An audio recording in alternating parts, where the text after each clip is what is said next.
And happening right now, Oakland Police Chief LaRon Armstrong is talking about new resources coming to OPD. He is also giving an update on the fatal shooting of Crown Force security guard Kevin Nishida. Let's listen in. That this trauma is having on our community and how much healing we still need to do. So please, out of respect for those who have lost their lives, 2 minutes and 13 seconds.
Thank you.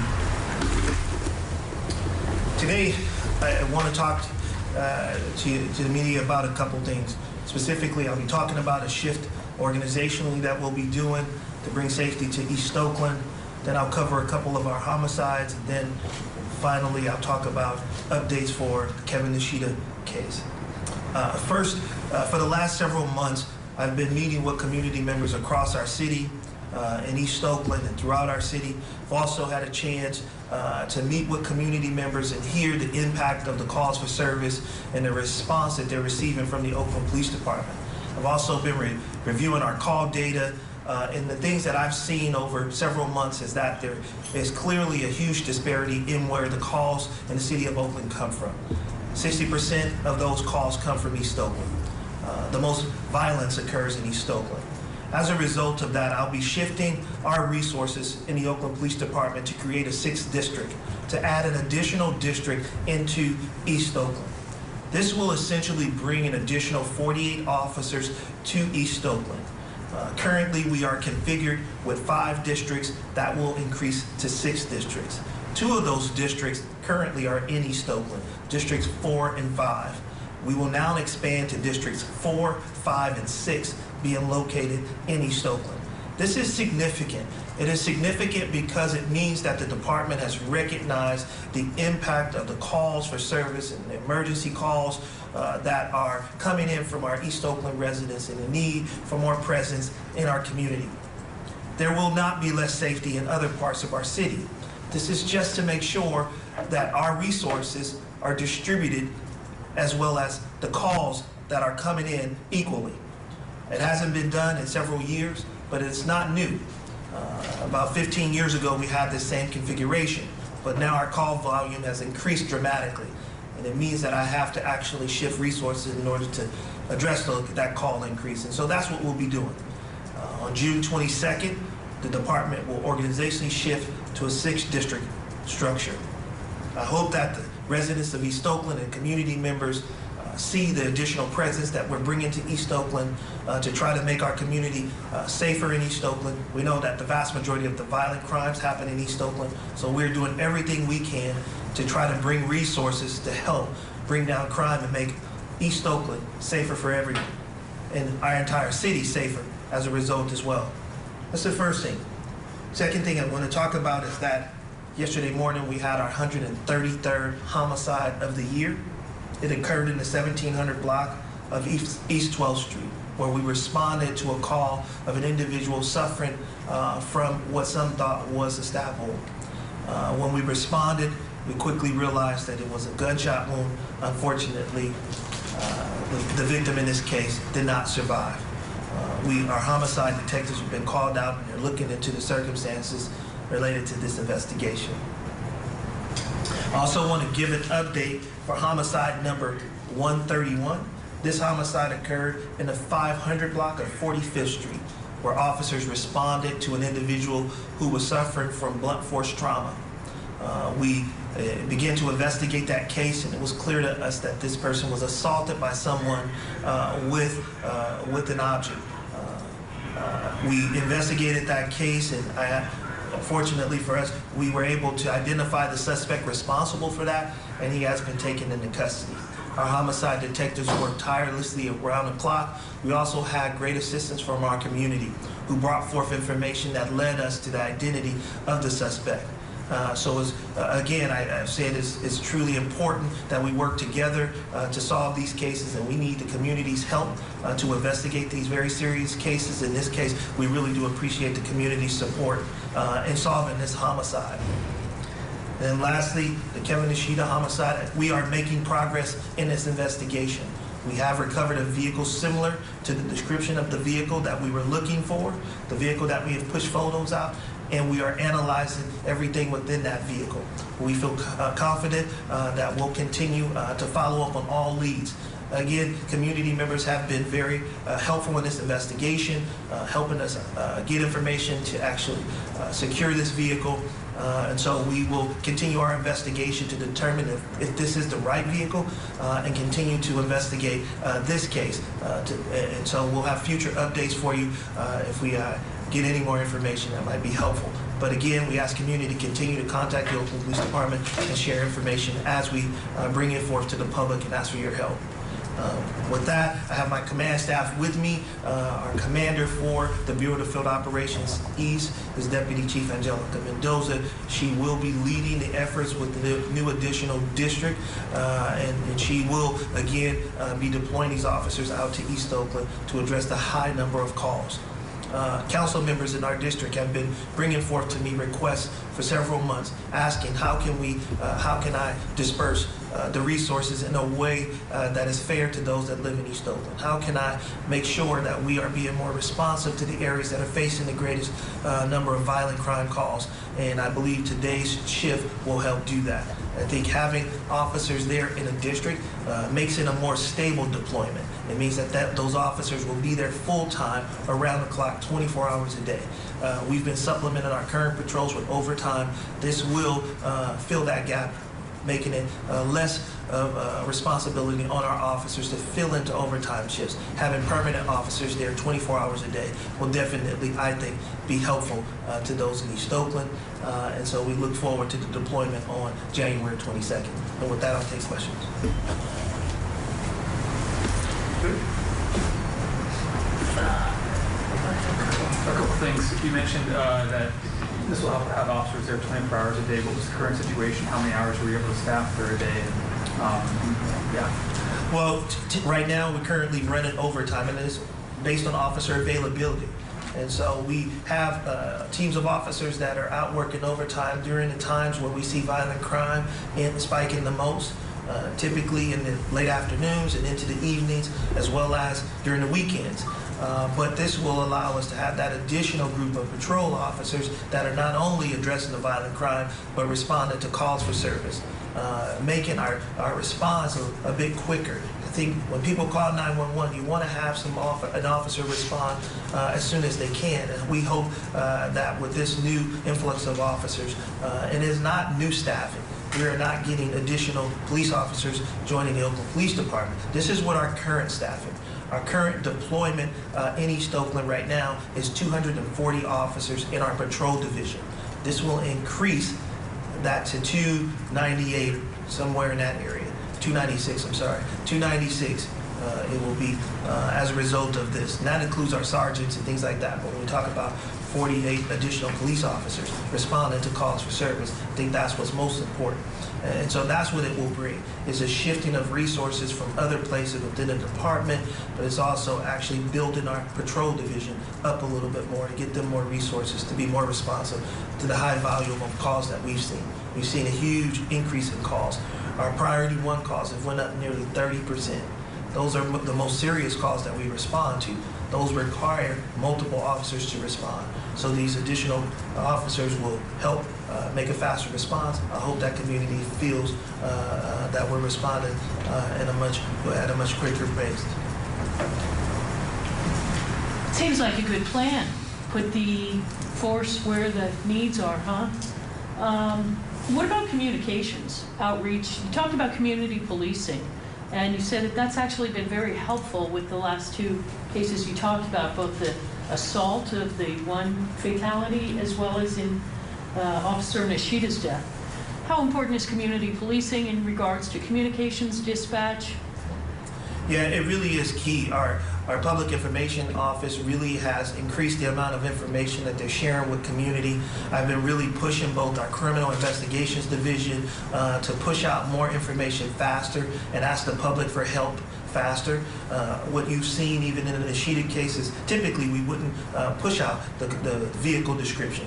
But I'm really trying to change the culture of the organization to be more open to sharing information with the public, asking for the public's help, and I believe it's been effective.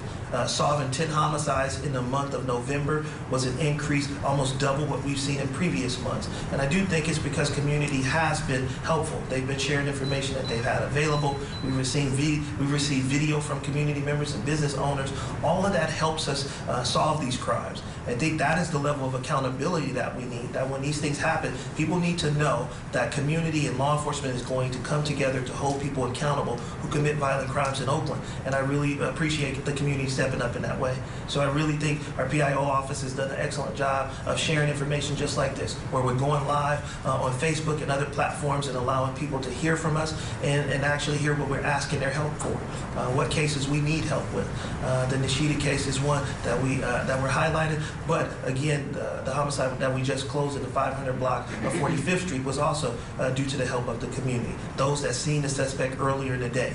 Businesses that actually gave us video that captured the suspect wearing the clothing that we were looking for. So those things are key to our investigations. That's why we really do need the community support when solving crime. At this point for the Nishida investigation, is there anything that OPD is asking the community for?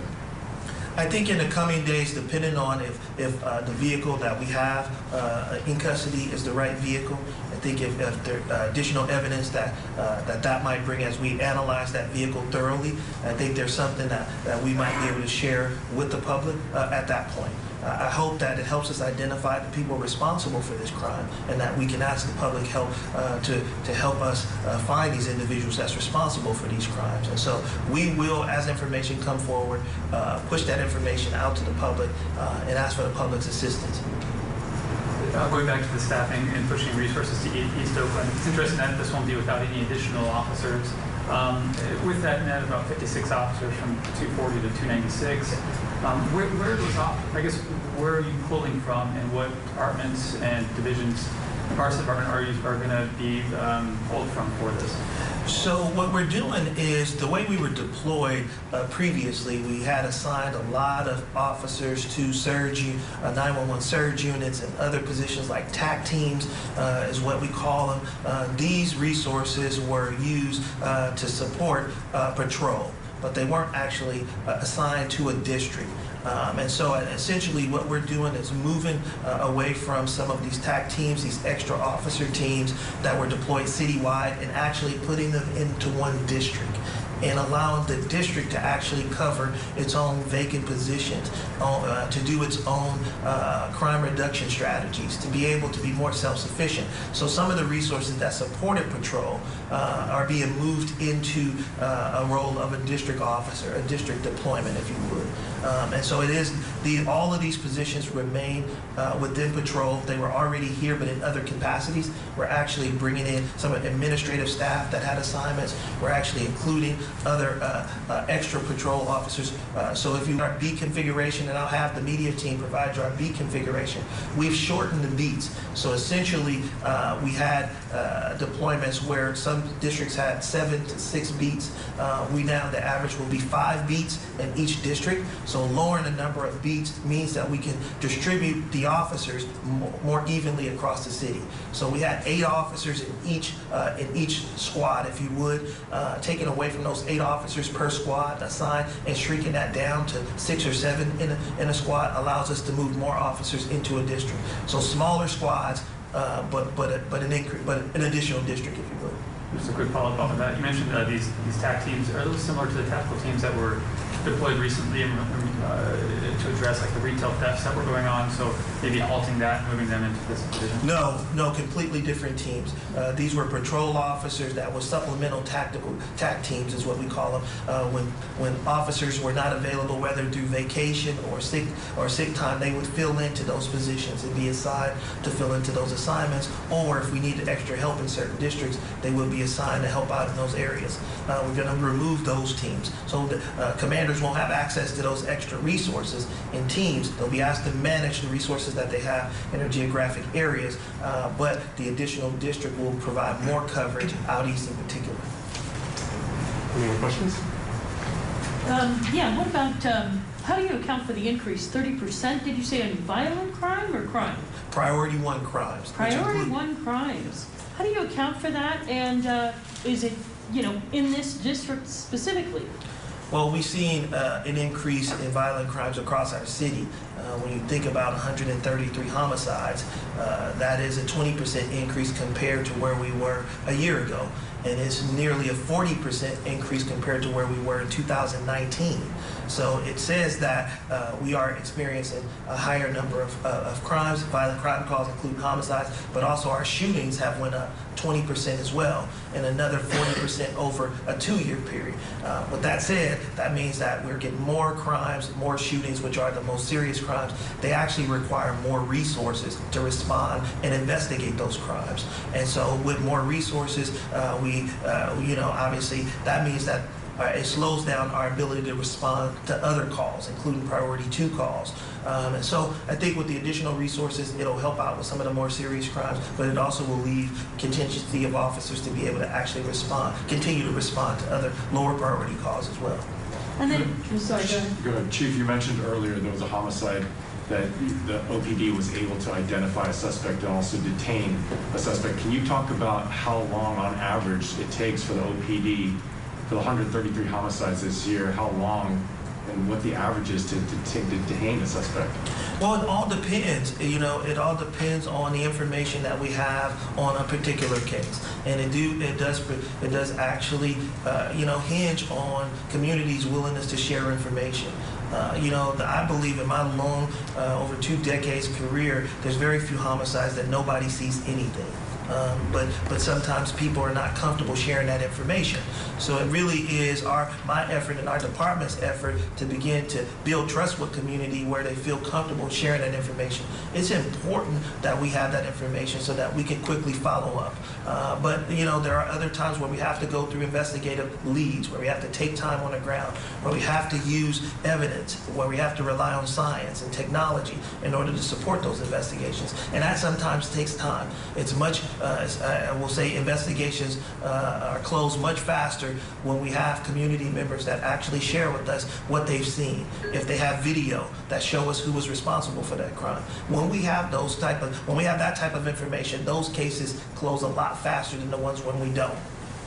Are you hopeful that an arrest will be made in the Nishida case based on the information and the community videos that you talked about that were submitted? Yeah, I'm really hopeful. I'm optimistic, and we are working around the clock, following up on every lead that comes to us. All the information that is brought forth to us, we're vetting that information, and we hope at some point that we are able to say that we've identified those that are responsible, but we're not there yet. Last question. It used to be in some communities, a lot in, and I've lived here 30 years, in East Oakland in particular, it's snitching, right? So does the surveillance video, when you get that, does that actually, I mean, you know, it's obvious that it tells a story. Do you need people, I mean, can people hand over video without having to reveal themselves when it comes to the district attorney actually having what he needs to prosecute crimes? Yeah. Can you speak to that a little bit, particularly in regards to East Oakland? It has a history of, we don't like OPD here. Yeah. Yeah, I mean, I understand, you know, people's, feelings about sharing information with the police department, you know, but I hope that people understand the importance of holding people accountable that commit these crimes in our community. I hope people understand the impact that these crimes are having on our families and the trauma that we're leaving in our community when we allow people to remain in our community that commit these type of violent and heinous crimes. And so I think this is not about snitching. This is about accountability. This is about us working our tails off to solve crime. We want to solve cases, not just the Nishida case. We want to solve all of our homicides, but it really hinges on people understanding that this behavior is not okay. It's not about snitching. It's about saying that it is not acceptable to actually take someone's life in our community and not be held accountable for it. And if anyone wants to question whether a killer should be able to walk free in our community, I think we can have a conversation about that your safety, or if that was your loved one who life was taken as a result of their actions, I'm sure you would want them to be held accountable. I attended on Saturday an event with the Gaddafi Washington Foundation, with Marilyn Washington, who actually supports families of homicide victims. And during that event, the #1 thing that those families said is that I want the person responsible to be brought to justice. That's all I can ask from the police department. I can't bring my loved one back, but you could at least find the person who did this and hold them accountable. So while we have people that say they don't want to snitch, there's also so many families in this community that want the people responsible to be held accountable. I hope people think about them as well. I hope that matters to you, that hurt people hurt other people. And when people are not held accountable, then people take things into their own hands. When people are actually arrested and held accountable, it actually helps to reduce retaliation. It helps to reduce violence because people feel like there's some level of closure. As long as the person responsible remains in the community, there's always, this lingering issue that retaliation may happen. We want people to know that this department is trying to solve all these cases and want people to be held accountable for their actions. That's our goal. Thanks, Chief. All right, thank you. Thank you, Chief.